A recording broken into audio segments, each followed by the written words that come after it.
O nazismo ainda é um tema que desperta muita curiosidade no mundo inteiro, pois as pessoas constantemente procuram encontrar as causas para os crimes que ocorreram naquela época. E hoje aqui no canal tentaremos entender como o movimento iniciado por Hitler e seus seguidores foi aceito por uma grande parte da sociedade, e quais eram as principais ideias por trás disso. Mas antes de começarmos, clique no gostei, se inscreva no nosso canal e clique no sininho para receber notificações de novos documentários.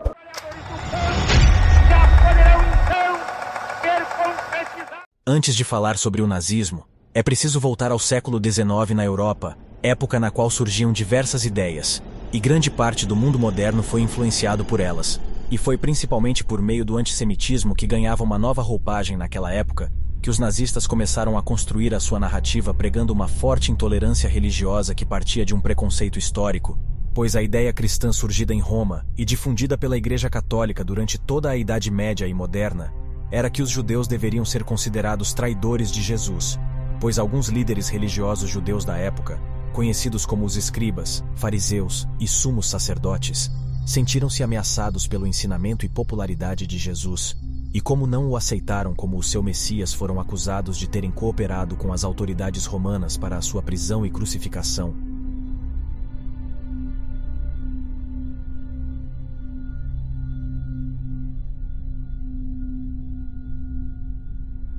Com isso, os judeus foram perseguidos e tornaram-se apátridas, não possuindo reconhecimento de nenhum local de origem, estado ou nação, o que levou à sua marginalização na Europa, ocupando diversos lugares e nenhum ao mesmo tempo.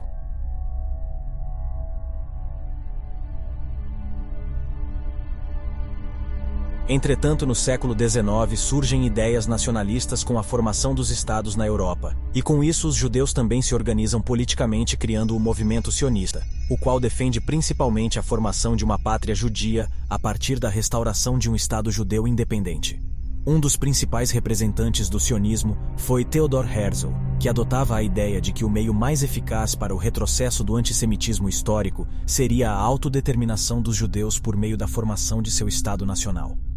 A grande ação de Theodor foi ter contribuído para a criação do primeiro Congresso Sionista, realizado na cidade de Basileia, Suíça, em 1897, para discutir o estabelecimento de um lar para o povo judeu.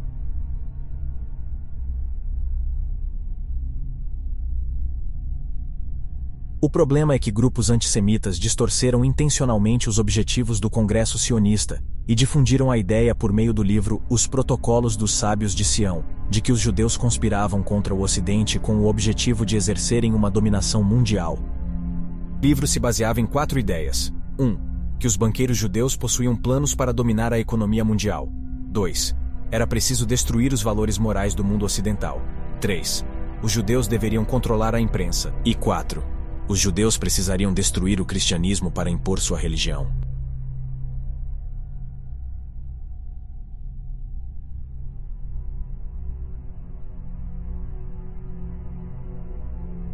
Entretanto, o livro foi desmistificado pouco tempo depois por diversos jornais na época, pois apontaram que o seu escritor, o antissemita alemão Hermann Goethe, havia roubado a ideia de conspiração mundial de um livro de ficção de Maurice Joly, chamado Diálogos no Inferno entre Maquiavel e Montesquieu.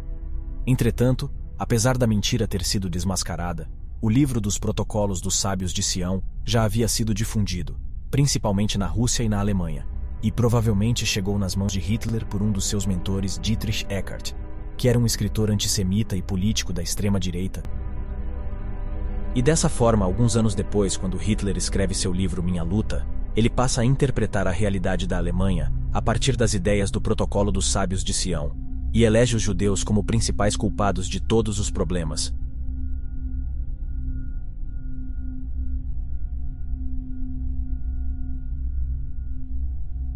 Além disso, Hitler também se inspirou em ideias pseudocientíficas de que uma raça era superior à outra, ou seja, a partir dos estudos do escritor e filósofo francês Arthur de Gobineau, de que a raça ariana era superior a todas as outras, Hitler defendeu a ideia de que o povo alemão era seu principal herdeiro, possuindo assim uma suposta superioridade genética e cultural.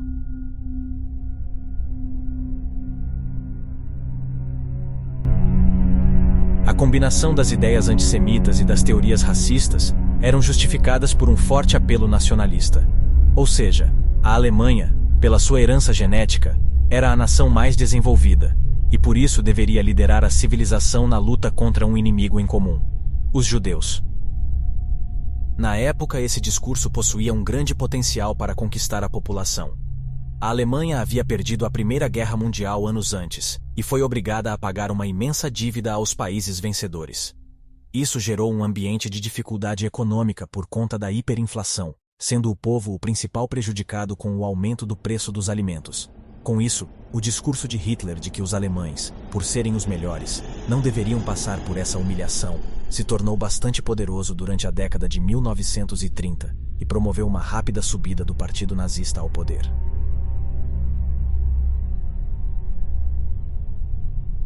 O problema é que Hitler precisava disputar a opinião da população com outro discurso poderoso, que era do Partido Comunista Alemão.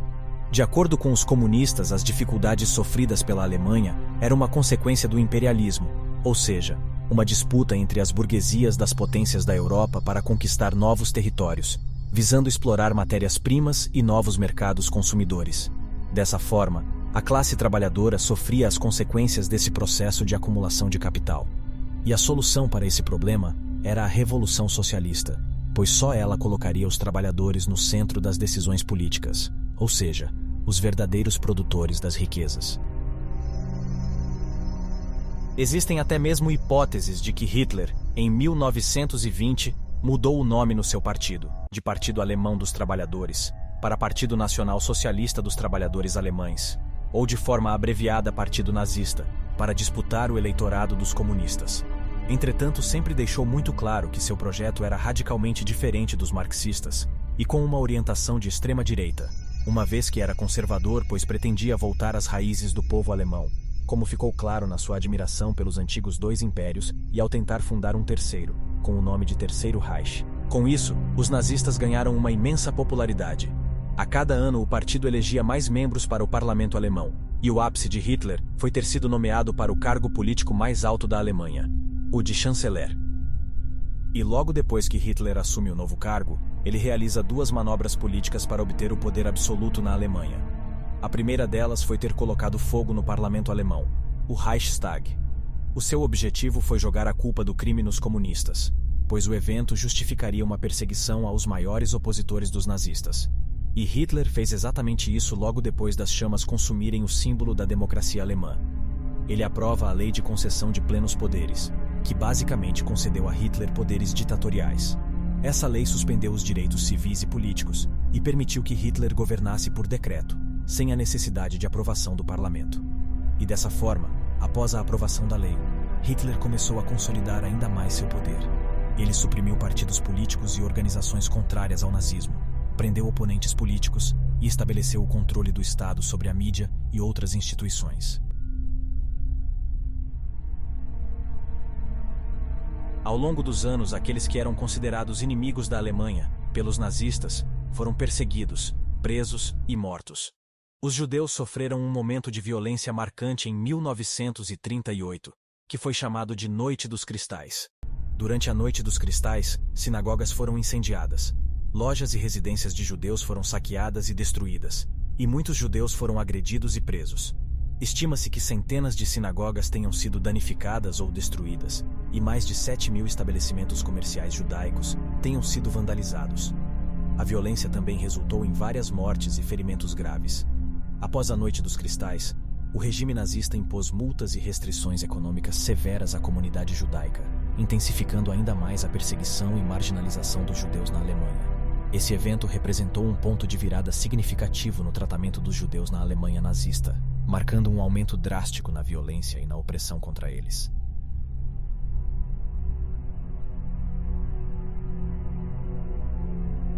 Pouco tempo depois, quando a Segunda Guerra Mundial já havia começado, os nazistas organizaram a solução final, que consistia em sistematizar o genocídio contra os judeus. A solução final foi oficialmente formulada em 1942 durante a Conferência de Wannsee, realizada em Berlim. Nessa conferência, líderes nazistas, incluindo Reinhard Heydrich e Adolf Eichmann, coordenaram os detalhes logísticos e operacionais do plano. A decisão foi tomada de eliminar sistematicamente todos os judeus europeus, o que incluía o confinamento em guetos, transporte em massa para campos de extermínio e sua execução em câmaras de gás, levando ao Holocausto. O Holocausto é um dos eventos mais sombrios e trágicos da história, e a solução final é considerada um dos capítulos mais horríveis desse período, representando a extrema crueldade e desumanização promovidas pelo regime nazista.